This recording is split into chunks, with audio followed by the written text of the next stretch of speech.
연방제는 나라의 국운이 걸려있는 중대한 사항임에도 불구하고 어찌 된 일인지 언론, 그리고 정치인들의 후보 토론회에서 유독 그 부분 많은 함구하고 있다. 다른 공약이 아무리 좋더라도 여기에서 걸리면 그 어떤 공약도 쓸데없는 공약이 될 수 있다. 주체 사상의 북한한테 나라가 넘어가면 그 어떤 공약도 폐기 처분되기 때문이다. 극좌파들이 간절히 원하는 것이 통일인데 북한식으로 고러 연방제를 해서라도 통일을 하기를 원한다.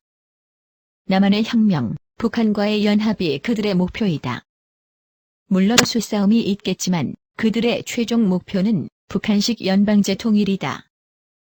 종북 좌파와 토론을 할 때 그들이 당황해하는 말이 바로 연방제이다. 핵심을 찌르기 때문이다. 지금 팟캐스트나 유튜브를 통해 여러 저양 토론 프로그램들이 우후죽순처럼 나오고 있는데 거기에 연방제에 관한 논의는 거의 찾기 힘들다. 표명해 주셨으면 감사하겠습니다. 네, 이 의원님. 예. 먼저 종북이라고 하는 말이 이 횡행하는 거예요. 연방제를 이야기하면 미친 사람 취급한다거나 뜬금없는 이야기를 하는 사람 취급을 한다거나 막연한 이야기를 한다고 생각한다. 아예 그 부분에서의 대답을 꺼려한다. 그 부분에서의 대답을 회피한다. 현실을 직면하지 못한다.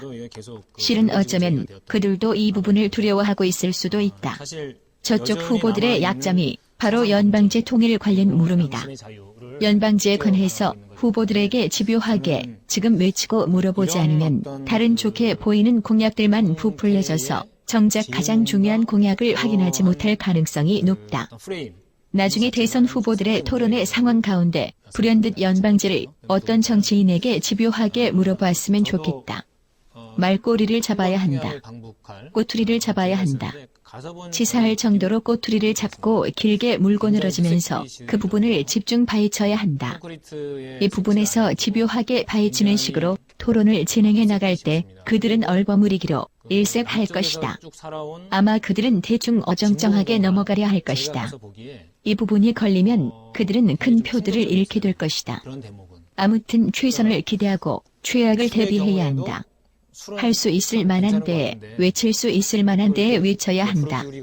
연방제에 대해서 집요하게 추궁하라. 예. 선생님 지금 좀 말을 돌리고 계신 것 같은데요. 좀 더 정확한 입장을 말씀해 주셨으면 감사하겠습니다. 그 문제는 그런 북에 대해서 연대와 북에 대해서 통일의 대상이라고 하는 것을 명확히 한 기초 위에서 예. 제가 한 가지 지적 좀 하고 싶은데요. 네. 한 사람에게 대해서 당신 주사파냐 이렇게 묻는 건 신뢰입니다. 우린 양심의 자유가 있어요. 하지만 의원이라면은 자기를 대변하는 게 아니라 유권자를 대변해야 돼요. 유권자가 그 사람이 뭔지도 몰라요.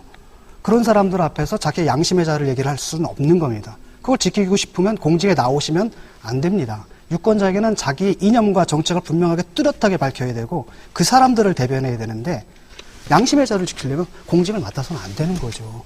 그렇죠. 그 말씀이야말로 위험한 얘기인 것 같은데요. 왜요?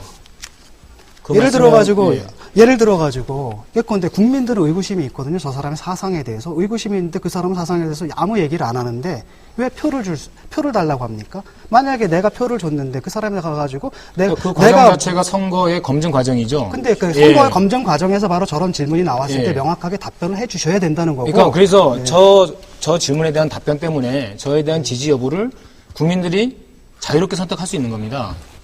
예, 그건 다 보장되어 있는 거죠. 그러면 예. 지금 이 의원님께서는 지금 우리 시민 농객께서 세 가지 질문을 했습니다. 아주 단편적인 또 질문이라고 할 수도 있지만 굉장히 구체적인 질문을 하셨는데요. 지금 제가 기억을 한다면 북한 3대 세습 문제, 북한 핵 문제, 아까 그리고 인권 문제였던가요? 이 세 가지를 지적하셨는데 진 교수님 입장에서는 그 공당의 의원이시고 개개인이 헌법기관이시니까 그 본인의 어떤 대북 안보관에서는 국민들이 알 권리가 있다라는 그런 주장을 하셨습니다.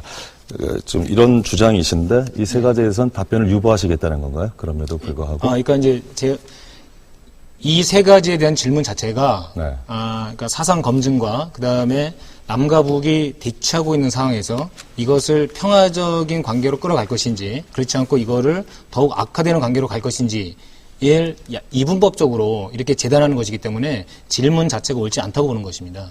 근데 우리가 예.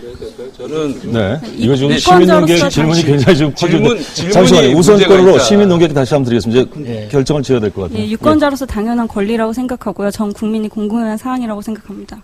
지역구 의원이기 때문에 지역 유권자들 선택을 받았을 거라고 생각하고요. 또 하나는 오늘 토론이 물론 네. 그것과 아주 무관하지는 않겠습니다만은 특정 패널에 그 무슨 어떤 것들을 묻거나 이를 지금 시간이 그건 있는 사회자가 건지. 판단할 문제고요. 알겠습니다. 저는 굉장히 예. 궁금할 거라고는 생각합니다. 예, 예, 저는 지금 사회적 분위기로 보면 예, 예. 왜냐하면은 저는 주체 사상을 가진 분들 자기 발언 다 할 수 있어야 된다. 그거 잡아가두는 건 후진 미개 사회다라고 생각합니다. 그래서 국가보안법 폐지된다는 건 기본적으로 생각을 하고 있는데, 근데 우리 진보 진영이 그 문제에 대해서는 끊임없이 질문을 받을 거다라는 건 다 아시잖아요. 예를 들면 이정희 대표도 질문을 받았고, 제가 볼 땐 진보 진영에서 정말 몇 안 되는 대중성을 가진 분이었는데, 이제 뭐 예를 들면 3대 세대에서 발언하지 않는 것이 나의 신념이다. 그래서 일단 그 부분에 있어서 의구심을 가진 사람들이 생겨났던 것 같아요. 근데 그거는 뭐 발언하지 않을 수도 있는 거예요. 그리고 이번에 이 내부적인 어떤 이렇게 통합진보당 문제 때문에 굉장히 지금 어려운 지경에 처해 있는데, 저는 그런 측면에서 보면은 예를 들면 지금은 통합진보당에 가서 안타깝지만 저희 진보신당 조승수 대표가 옛날에 연평도 그 폭격이 있었을 때 그 북에 대해서 굉장히 강력하게 비판했습니다. 하지만 그 이틀 후에인가 있었던 그 대북 결의안, 전제 군사적 수단까지도 동원할 수 있는 대북 결의안에 대해서 또 유일하게 반대 표명을 했어요. 당시 민노당의 이정희 의원이나 어느 의원도 김선동 의원도 그에 대해서 기권을 했지 예. 반대하지 못했습니다. 유일하게 조승수 대표가 그 반대를 했는데 이유는 규탄을 하더라도 이것이 군사적 확장까지 갖고 있는 규탄은 안 된다라고 얘기했는데 어느 누구도 조승수에 대해서 저 사람이 무비판적으로 북한을 옹호하는 사람이다라고 안 했지 않습니까? 그것은 평소에 할 말을 하는 그런 애정을 가진 비판자이기 때문에 그런 그런 비난을 받지 않을 수 있었다. 근데 우리 진보 진영이 그런 정도의 스탠스를 취하는 게 옳지 않느냐. 그러니까 아까 그 이상규 당선자님 말씀 좋았어요. 그러니까 동포애와 그다음에 통일의 상대방으로서 존중하면서 하지만 할 말을 하는 애정을 가진 그 친구. 이것이 우리가 택할 그 위치가 아닐까. 이거 한번 토론을 앞으로 많이 했으면 좋겠어요. 구체적인 현안에 대해서는 충분히 토론하고 그다음에 거기에 따른 입장을 결정할 수 있죠. 그리고 향후에 의정 활동을 하면서 계속 그런 과정은 계속 대기하고 생각하거든요. 그리고 각각의 현안마다 저는 입장을 다 발표할 겁니다.